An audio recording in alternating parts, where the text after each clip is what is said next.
Alright, here we are once again. We're going to look at some items from an online auction. Give you a little backstory on this one here. It was a auction in Kentucky. They show, which is often the case with the online auctions, they've got so many lots to cover, they don't take very many photos. Sometimes they don't take photos of a lot of the stuff that may be in the lot. Sometimes they do take photos of everything. So sometimes it's just a real risk of buying stuff. It could be good or it could be bad. So this one, 2 Footlockers.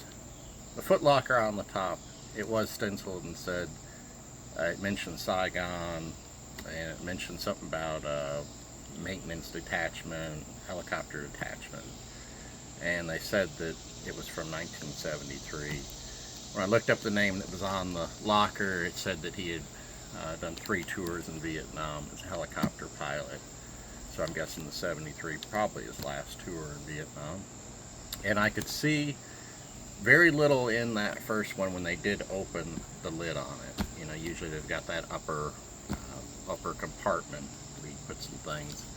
Looked like a little one of those bowling bag helicopter helmet, not necessarily helicopter pilot helmet, but just a helmet bag in general, the bowling ball style. So that's what I was basing it all on. I didn't know how much stuff, if there was very little, or if the other Footlocker was completely full. So a real risk, but you can see that there were three boxes of stuff. This one here is quite heavy, which concerns me because I don't know if it's full of telephone books. You know, you just don't know. So we're going to take a look at it and see. Like I said, hopefully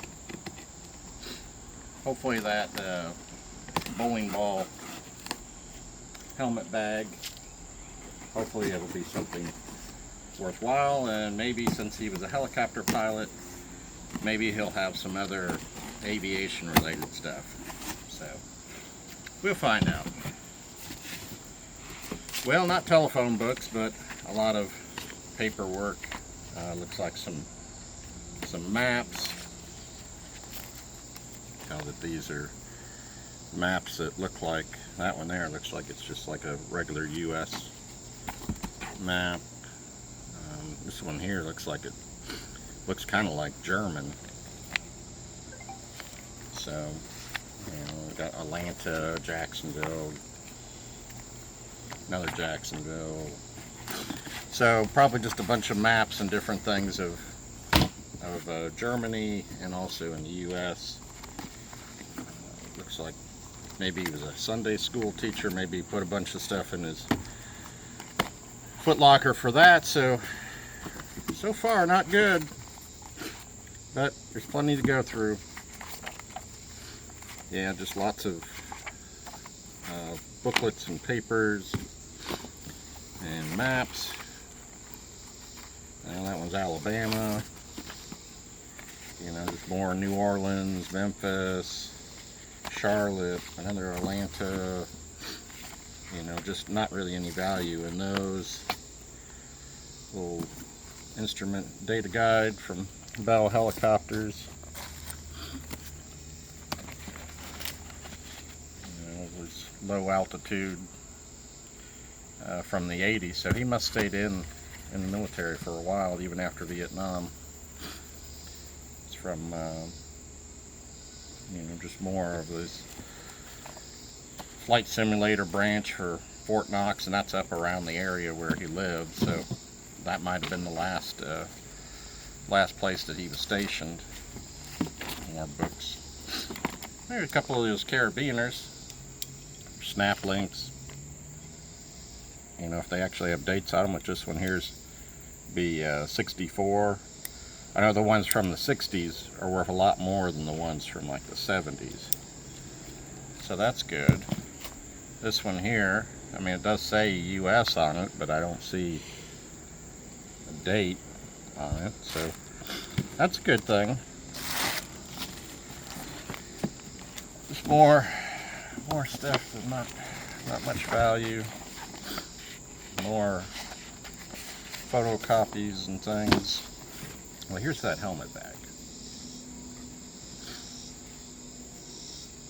And got a bunch of patches on it. Some of them I'm not sure what, not familiar with that one.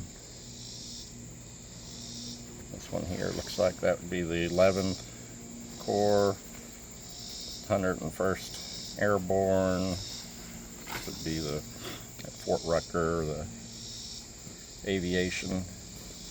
And this one here, I haven't seen that one before with the numbers with the dash. I don't know, that could be a flight class, something like that. But you know, they're not, the bowling ball bags are not rare by any means, but I always think they're a little bit less common than the drawstring bags or the kind of rectangular zippered bags. So that was kind of what I based all this on. So hopefully we'll find more stuff like that. Just some more maps, like just a sportsman's hammock. Bunch more books, paperwork, a pair of sateen pants. And these sateen pants, you know, there's not really any collector market for them, but the vintage clothing people, they'll buy them and they'll pay as much for these as you know, the jungle pants. These ones are from 1966. You know, fairly good size, so that's good. This looks kind of like, yeah, looks like a set of the Vietcong pajamas. These ones have got some stains and wear on them. Look like they actually could have been worn over in Vietnam. You know, probably something that he brought back. Here's the shirt to go with it. So that's good. That's more of what I'm hoping to find. I've got like a laundry bag. Some waders. Some little bag. You never know what's in things like this, huh? Tooth powder and medicated powder. Like a wet weather jacket. In, you know, they're not a whole lot of value in 1966, so, you know, not a whole lot of value in it, but still it's better than just these books and some of those maps. Another, like, laundry bag. Yeah, a couple of these knee boards. Alright, so that's the first bag, or the first box. Some good. Plenty of stuff that's not really worth anything, but if the other two boxes have similar stuff like that, it'll be okay. If they're all just books, then it was not a good buy then. So let's move on to the next one. Set this one aside. Set these over there. Bad thing is these two are smaller, so less chance of finding something really good.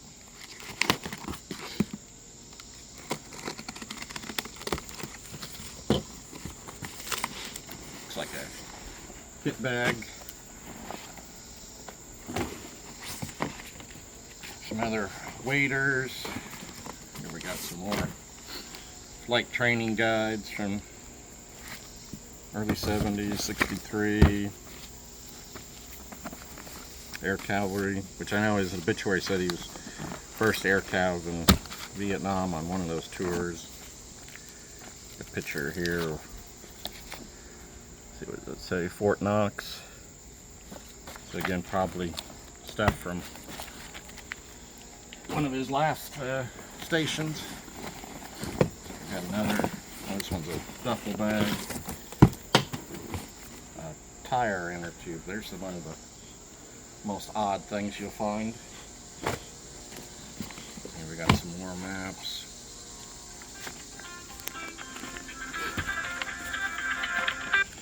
Let's see, these ones here, I mean, at least they're military related, but I still don't think they have much value just for Army Command and Central Staff College.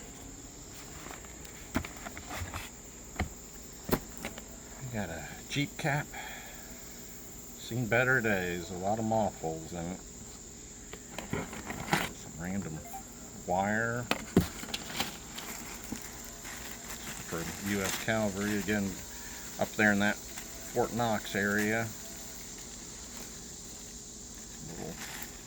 Probably something from like the 80s.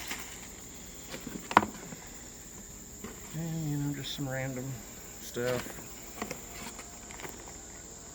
Maybe some shoe cleaning things. Old RC Cola can. Maybe from the 70s. Looks like a teen shirt.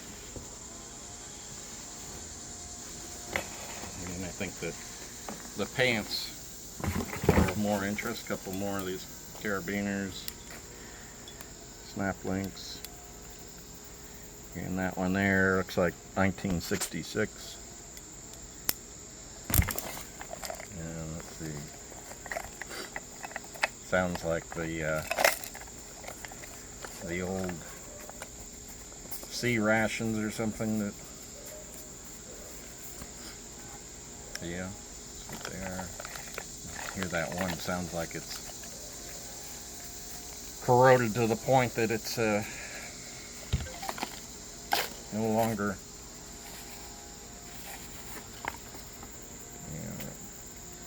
some pudding that's ate away in the can. So yeah, some interesting stuff. Not anything too great in that box, but it all adds up. Alright, so we're going to get the last box here. Let's see.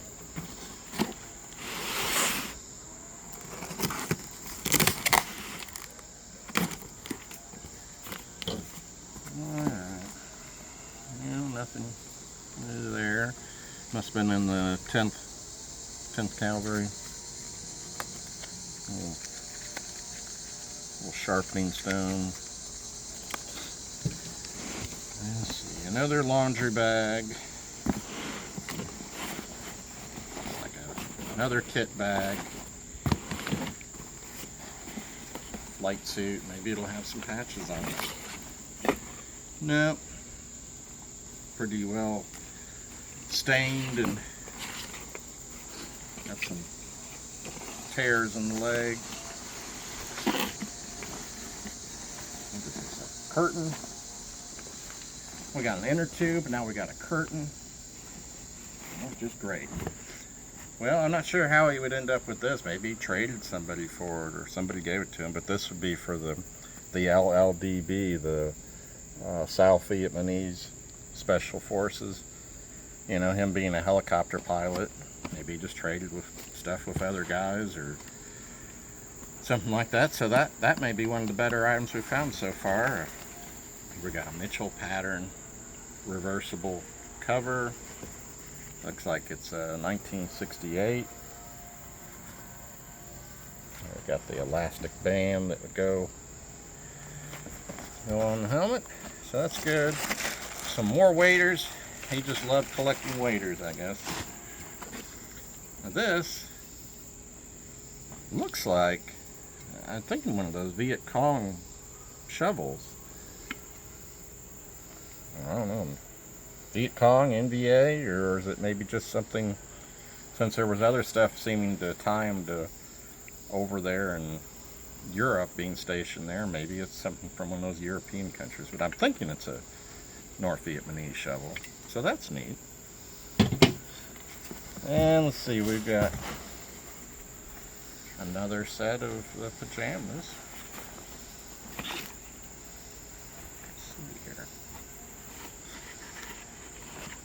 So these ones are a little bit different from the other ones. The other ones had the elastic waistband. These ones are just a drawstring.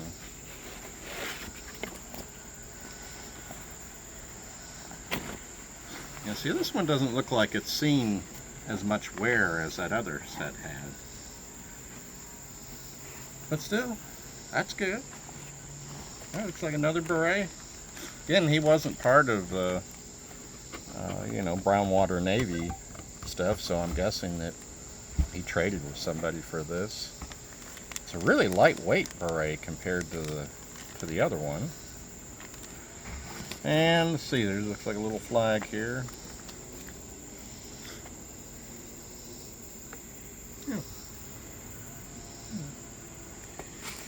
And one more carabiner.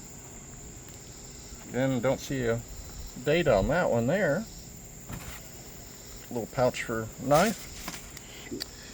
Alright, so plenty of stuff that doesn't really have a whole lot of value. But things like the berets and these, the pajamas, the shovel, you know, that stuff can add up quickly. The helmet bag, like I said, the one thing that I knew was going to be in there. So, in general, I'm happy with it. You just never know what you're going to find in these auctions. You know, hopefully it turns out well, but sometimes, you know, they could have been 90% just, like I said, telephone books. So you just don't know. But then again, you look at stuff and say, well, why couldn't he have traded for some tiger stripe? Or, you know, looking for, where's a flight jacket? Or some flight suits that did have patches? Or, so it could always be better, it could always be worse. So that's the way it goes. As always, I appreciate you guys watching. Hope you've enjoyed seeing some of this stuff. And until I catch you on the next video. Thanks again.